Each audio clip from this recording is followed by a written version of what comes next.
2023-24ನೇ ಸಾಲಿನ ಪ್ರಾಕೃತಿಕ ವಿಕೋಪದಿಂದ ಹಾನಿಯಾದ ಬೆಳೆಗಳಿಗೆ ಪಾವತಿಸಲಾದ ಪರಿಹಾರದ ಮೊತ್ತದ ಬಗ್ಗೆ ಹಾಗೂ ನಮ್ಮ ಹವಾಮಾನ ಆಧಾರಿತ ಬೆಳೆ ವಿಮೆ ಏನಿದೆ ಇದು ವಿಳಂಬವಾದ ಬಗ್ಗೆ ಮತ್ತು ಆ ಪರಿಹಾರದಲ್ಲಿ ಕಡಿಮೆ ಕೊಟ್ಟಿರುವ ಬಗ್ಗೆ ಮಾನ್ಯ ತೋಟಗಾರಿಕಾ ಸಚಿವರ ಗಮನವನ್ನು ಸೆಳೀತೀನಿ ಸಭಾಧ್ಯಕ್ಷರೇ. ಓಕೆ. ಸೊ ಅಧ್ಯಕ್ಷರೇ, ಅಶೋಕ್ ಅವರಿಗೆ ಉತ್ತರ ಕೊಟ್ಟಿದ್ದಾರೆ ಸಚಿವರು. ಮಾತಾಡ್ಬೇಕಂತೆ ಏನ ಪರಿಹಾರ ಅಶೋಕ್ ಅವರೇ, ಈಗ ಪರಿಹಾರ 166 ಕೋಟಿ ವಿತರಣೆ ಆಗಿದೆ. ಇನ್ನು ಬಾಕಿ ಪರಿಹಾರ ಆದಷ್ಟು ಬೇಗ ಕೊಡಿಸ್ತೀವಿ. ಕೆಲವು ಖಾತೆಗಳ ಸಮಸ್ಯೆಗಳಿಂದ ಇದಾಗಿದೆ, ಅದನ್ನು ಸರಿಪಡಿಸಿ ಸಂಪೂರ್ಣ ನೀವು ಏನು ರಿಜಿಸ್ಟ್ರೇಷನ್ ಆಗಿದೆ ಮತ್ತು ಆ ವಿಮೆ ಕಂಪನಿಯಿಂದ ಬರಬೇಕು ಅದನ್ನು ಕಂಪ್ಲೀಟ್ ಕೊಡಿಸ್ತೀವಿ. ಬಟ್ ಅದರಲ್ಲಿ ಈಗ ಕೃಷಿ ತೋಟಗಾರಿಕಾ ಮಂತ್ರಿಗಳು ಇಲ್ಲ. ಭಾರಿ ಗಂಭೀರವಾದ ಪ್ರಶ್ನೆ ಅಧ್ಯಕ್ಷರೇ. ಒಂದು ನಿಮಿಷ. ಯಾಕಂತ ಹೇಳಿದ್ರೆ ಅಲ್ಲಿ ಜಸ್ಟ್ ಬ್ರೀಫ್ ಅಧ್ಯಕ್ಷರೇ, ಅಲ್ಲ ಅದರಲ್ಲಿ ಉತ್ತರಣೆ ಇಲ್ಲ ಅಧ್ಯಕ್ಷರೇ. ನೋಡಿ, ಕರ್ನಾಟಕ ರಾಜ್ಯ ನೈಸರ್ಗಿಕ ವಿಕೋಪ ಉಸ್ತುವಾರಿ ಕೇಂದ್ರ, Karnataka state natural disaster monitoring centre ಅಂತ ಒಂದು ಸಂಸ್ಥೆ ಟೆಲಿಮೆಟ್ರಿಕ್ ಮಾಪನ ಅಳವಡಿಸುವ ಮುಖಾಂತರ ಎಲ್ಲ ಪಂಚಾಯತಿಗಳಲ್ಲಿ ಟೆಲಿಮೆಟ್ರಿಕ್ ಮಾಪನವನ್ನು ಅಳವಡಿಸ್ತದೆ ಅಧ್ಯಕ್ಷರೇ. ಆ ಮುಖಾಂತರ ಹವಾಮಾನ ಆಧಾರಿತ ವಿಮೆಯನ್ನು ಕೊಡ್ತದೆ. ಈ ಸಲ ಕೊಡುವಾಗ 1-2 ತಿಂಗಳು ಲೇಟ್ ಆಗಿದೆ. ಅದು ಆಗಲಿ ಪರವಾಗಿಲ್ಲ, ಲೇಟ್ ಆದರೂ ಪರವಾಗಿಲ್ಲ.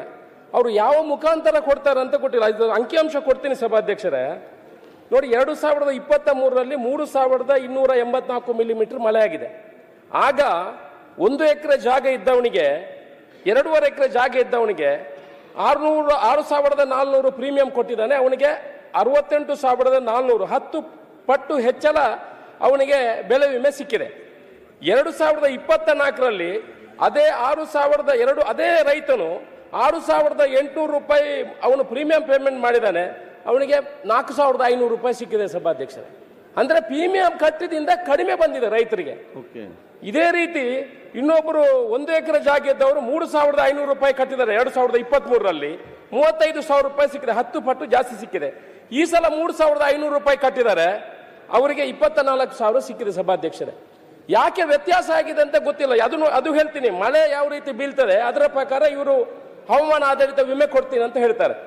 2023ರಲ್ಲಿ 3,284 ಮಿಲಿಮೀಟರ್ ಮಳೆ ಬಿದ್ದಿದೆ. 2024ರಲ್ಲಿ 4,665 ಮಿಲಿಮೀಟರ್ ಮಳೆ ಬಿದ್ದಿದೆ. ಅಂದ್ರೆ 1,381 ಮಿಲಿಮೀಟರ್ ಕಳೆದ ಸಲ 24ರಲ್ಲಿ ಮಳೆ ಜಾಸ್ತಿ ಬಿದ್ದಿದೆ. ಆದ್ರೆ ಬೆಳೆ ವಿಮೆ ಕೊಟ್ಟಿರುವಂತದ್ದು ಏನು ಪ್ರೀಮಿಯಂ ಕಟ್ಟಿದ್ದಾರೆ ಸಭಾಧ್ಯಕ್ಷರು, ಅದಕ್ಕಿಂತ ಕಡಿಮೆ ಕೊಟ್ಟಿದ್ದಾರೆ. ಎಲ್ಲೋ ಗೋಲುಮಾಲ್. ಅಂದ್ರೆ ಇದು ಟಾಟಾ ಎಜಿ ಕಂಪನಿ ಅವರ ಜೊತೆ ನಮ್ಮ ಸರ್ಕಾರ ಟೈಅಪ್ ಸಭಾಧ್ಯಕ್ಷರೇ. ಅತ್ಯಂತ ಸೀರಿಯಸ್ ಆದಂತ ಒಂದು ವಿಚಾರ. ಯಾಕಂತ ಹೇಳಿದ್ರೆ ಒಂದು ಕಡೆಯಿಂದ ನಮ್ಮ ರೈತರು ಇದು ಹಳದಿ ರೋಗ, ಬೇರೆ ಬೇರೆ ರೋಗದಿಂದ ಅಡಿಕೆ ಬೆಳೆಗಾರರು ಬಿದ್ದಿದ್ದಾರೆ. ಏನಿಲ್ಲ, ಕಳೆದ ಸಲ ನಿಮಗೆ ಗೊತ್ತಿದೆ ಅತ್ಯಂತ ಹೆಚ್ಚು ಮಳೆ ಬಿದ್ದಿದೆ. ಇನ್ನು ಏನು ಅಡಿಕೆ ಮೇಲ್ಗಡೆ ಇಲ್ಲವೇ ಇಲ್ಲ. ಆ ಪರಿಸ್ಥಿತಿಯಲ್ಲಿ ಇರುವಾಗ ಜನ ಇವತ್ತು ನಿರೀಕ್ಷೆ ಮಾಡ್ಕೊಂಡಿದ್ರು ಏನಾದ್ರೂ ಬೆಳೆ ವಿಮೆ ಬಂದ್ರೆ ನಾವು ಬದುಕ್ತೀವಿ ಅಂತ. ಇದಕ್ಕೆ ಸಾಲ ಮಾಡಿ ಆಗಿದೆ ಅವರು ಆಲ್ರೆಡಿ. ಈಗ ಈ ತಾರತಮ್ಯದಿಂದ ಒಂದು ಟಾಟಾ ಎಜಿ ಕಂಪನಿ ಅವರು ನಮಗೆ ಯಾವುದೇ ರೀತಿಯ ರೆಸ್ಪಾನ್ಸ್ಗಳನ್ನು ಕೊಡ್ತಾ ಇಲ್ಲ. ನಾನು ಹೇಳ್ಬಿಡ್ತೇನೆ. ಈಗ ಏನನ್ನು ಗಮನ ಸೆಳೆಯುತ್ತೀರಿ? ಅಲ್ಲ, ಗಮನ ಸೆಳೆಯುವುದು ಅಂತ ಹೇಳಿದ್ರೆ ಈಗ ಈ ರೀತಿ ಬಂದ್ರೆ ಹೇಗೆ ಮಾಡುದು? ಈಗ ತೋಟಗಾರಿಕೆ ಇಲಾಖೆಯಲ್ಲಿ ಒಂದು ಟಾಟಾ ಎಜಿ ಕಂಪನಿ ಮಾಡಿದ್ದಾರೆ. ಈ ತರ ವ್ಯತ್ಯಾಸಗಳು ಬಂದ್ರೆ ಜನ ಬದುಕುವುದು ಹೇಗೆ? ನಾವು ಅಲ್ಲ, ಒಮ್ಮೆ ಹೇಳ್ಬಿಡ್ತೀನಿ, ನಾವು ಈ ಅಧಿವೇಶನ ಮುಕ್ತ ಊರಿಗೆ ಹೋಗ್ಬೇಕಲ್ಲ, ಜನ ಪ್ರಶ್ನೆಗಳಿಗೆ ಉತ್ತರ ಕೊಡ್ಬೇಕಲ್ಲ. ಈ ರೀತಿ ಸರ್ಕಾರದಿಂದ 400-500 ಕೋಟಿ ರೂಪಾಯಿ ಕಂಪನಿಯವರಿಗೆ ಕೊಟ್ಟು ಅವರು ಮಳೆಗಾಲದಲ್ಲಿ ಈ ರೀತಿ ಮಳೆ ಹೆಚ್ಚು ಬಿದ್ದಿದ್ರು ಕಡಿಮೆ ಕೊಡ್ತೇನೆ ಅಂತ ಹೇಳಿದ್ರೆ ರೈತರು ಯಾವ ರೀತಿ ಬದುಕುದು ಸಭಾಧ್ಯಕ್ಷರೇ? ಓಕೆ, ಈಗ ಉತ್ತರ ಬರ್ಬೇಕಲ್ಲ.